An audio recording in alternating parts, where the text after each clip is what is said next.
Sveikučiai! Šiandien mano kamadė kiaulienos sprandinė su bulvėmis ir svogūnais užkepta sūriu ketaus keptuvėlėse. Tokiu būdu užkepti su sūriu galima įvairią mėsą. Aš šį kartą pasirinkau kiaulienos sprandinę. Dar man reikės bulvių, taip pat svogūno, sūrio ir ne vienos rūšies, galima ir kelių rūšių. Ir taip pat užkepimui naudosiu ketaus keptuvėlės. O prieskoniai pagal kiekvieno skonį ir nuotaiką, tai aš visada naudoju druską, juodus pipirus, čili dribsnius, taip pat granuliuotą česnaką. Ir man dar reikės kočelo. Šiaip, ko gero, reikėtų ne kočelo, o plaktuko mėsai, bet kadangi aš savo nerandu, tai tiesiog naudojuosi tuo, ką turiu po ranka ir dedu mėsos pjausnius tiesiog į maišelį, kad nesitaškytų aplinkui viskas ir neišsiterliotų.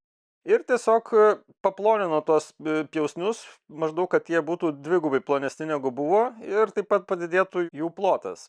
Tai labai sudaužyti tos mėsos tikrai nėra reikalo, bet šiek tiek tas padaužimas paminkština ir taip pat bus didesnis tas kepsnys tiesiog uždėjus ant keptuvėlės. O toliau dar pasipjaustau svogūnų, taip pat nusilupu bulvių ir jas susipjaustau griežinėliais. Kepsninę šį kartą kuriu iš anksto, nes reikėtų, kad jinai būtų apie 170-180 laipsnių Celsijaus įkaitusi. O kol kepsninė šyla, tai pasiruošiu tiesiog patiekalą kepimui. Ir viskas čia yra pakankamai paprasta.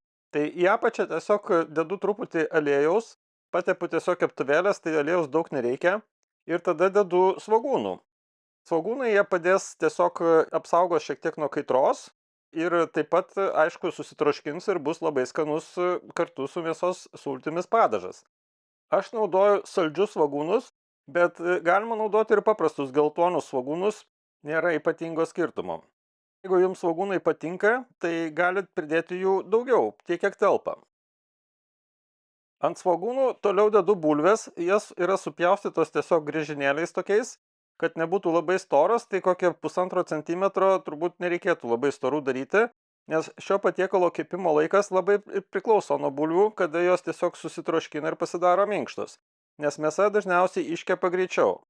Uždėjęs bulves viską paprieskoniuoju, tai yra druska, pipirai, česnakai, granuliuoti ir čili dribsniai.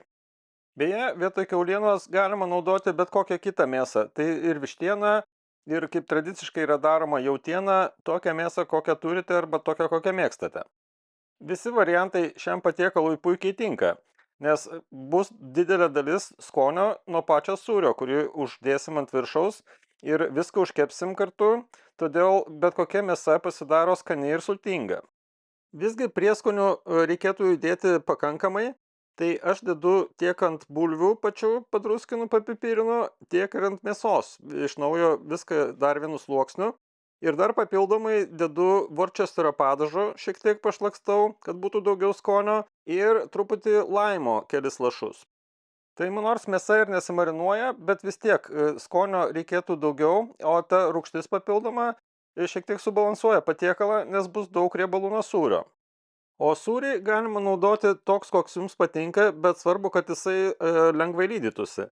Tai aš naudoju gūdą sūrį, Germanto, bet galima naudoti ir kažkokį kitą, kuris tiesiog tinka picai arba, kaip šiuo atveju, užkepimui. Susipjaustau tą patį sūrį ir mažais gabaliukais, tiesiog, kad geriau viskas išsiklotų.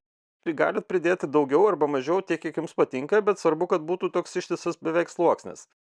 Papildomai dar tiesiog patarkuoju čederio, sūrio, kuris turi daugiau šiek tiek skonio, ir galima dar uždėti ir kokio parmezano.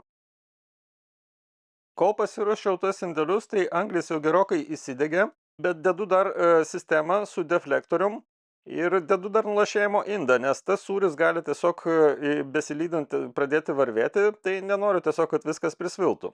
Dar viską kartu įdėjęs į kepsninę pakaitinu, kad pasiektų apie 180 laipsnių temperatūrą. O vėliau kepimo metu reikia tiesiog žiūrėti, kad per daug tas sūris nesusviltų. Kai jau kepsninės temperatūra stabilizuojasi, dedu keptuvėlės į kamadą.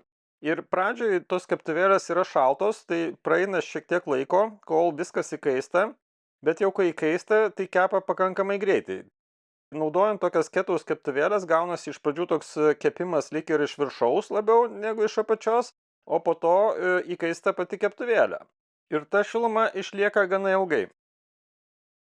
Kad patiekalas turėtų šiek tiek daugiau dūmo, skonio ir kvapo, tai aš dar dedu medienos pagaliuką po anglimis į apačią, į tą semtuvėlį, kuris skirtas pelenams, nes įdėjus medienos pagaliuką tiesiogiai į anglis gali būti per daug intensyvus tas dūmas. Na ir toliau tiesiog viskas kamadė pamažu šyla, tai jeigu bus labai aukšta temperatūra, tai gali tas sūris pradėti svilti, tai reikėtų tiesiog pasižiūrėti. Ir iš pradžių, kaip minėjau, kepa iš viršaus, po to, kai įkaisti ketaus keptuvėlės, pradeda kepti iš apačios labiau. Dėl įdomumo tiesiog pamatuoju temperatūrą, bet mėsa ir sūris išsilydo ir mėsa iškepa tiesiog greičiau, negu iškepa bulvės dažniausiai. Tai kadangi šiek tiek vėliau pradeda iš apačios kaisti, tai aš tada žiūriu pagal bulves. Jeigu bulvės jau yra iškepę, tai galima tada ir nuimti viską. Nors šiaip ir mėsa pasiekia apie 90 laipsnių Celsijaus temperatūrą. Nuėmus tokią karštą keptuvėlę visada sunkiausia yra sulaukti, kol šiek tiek pravės, nes ketus prikaupia labai daug energijos ir patiekalas išlieka labai ilgai karštas. Na ir šiek tiek jau palaukus galima ragauti. Ir tokio patiekalo praktiškai neįmanoma sugadinti, nes jeigu kažkas yra užkeptas su sūriu, tai tikrai skonio bus pakankamai ir mėsa yra visada sultinga ir skani. Tai nežinau, kodėl aš tiek ilgai laukiau ir pirmą kartą tik tai pabandžiau tokį patiekalą gaminti ne orkaitėje, o kamade, bet likau labai patenkintas, pabandykit ir jūs. Skanaus ir iki kito karto.